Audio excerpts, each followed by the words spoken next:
మనకి ఇండియాలో చూసుకుంటే పాతకాలంలో పైల్స్ ఎక్కువ ఉండేటివి, ఎందుకంటే ఈ జొన్న అన్నం ఎక్కువ తినేవాళ్ళు. ఇప్పుడు జొన్నలు ఆల్మోస్ట్ ఎవరు తినట్లేదు, అంతా రైస్ ఎక్కువైపోయింది, రైసు చికెన్ ఫ్రైలు ఎక్కువైపోయినాయి.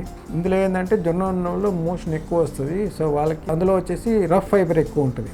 సో వాళ్ళలో సిగ్మాయిడ్ ప్రాబ్లం ఒకటి, పైల్స్ ప్రాబ్లం ఒకటి ఎక్కువ ఉండేది. ఇప్పుడు వచ్చేసి ఈ ఫుడ్ మారిన తర్వాత ఏం చేస్తుంది నోటీస్ చేసిందంటే ఫిషర్ చాలా ఎక్కువైనాయి. ఫిషర్ ఇంకోటి పెరగడానికి ప్రధానంగా కారణం ఏంటంటే పెయిన్ టాలరెన్స్ బాగా తగ్గడం. ఇక్కడ పెయిన్ టాలరెన్స్ అనేది ఫిషర్లో చాలా ఇంపార్టెంట్. ఎవరిలో అయితే తక్కువ ఉంటుందో వాళ్ళకి ఎక్కువ ట్రబుల్ ఇస్తారు.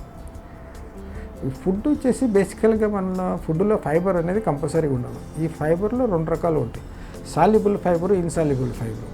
ఇప్పుడు మనకి జొన్నల్లో ఉండేది ఇన్సాల్యుబుల్ ఫైబర్, మిగతా ఫుడ్స్లో అంతా కూడా మన దగ్గర సాల్యుబుల్ ఫైబర్ ఉంటుంది.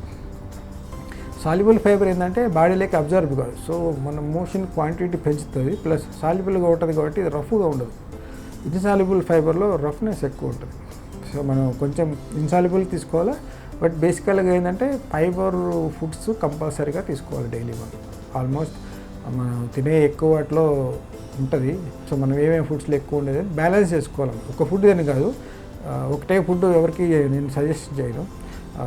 నేను నా సజెషన్ ఎప్పుడు కూడా ఈట్ ఎవ్రీథింగ్ అండ్ ఎవ్రీథింగ్, అంటే మా సృష్టిలో అన్నీ మంచివే, అలాగని ఒకటే తింటా అంటే కాదు, అన్నీ తినాలి.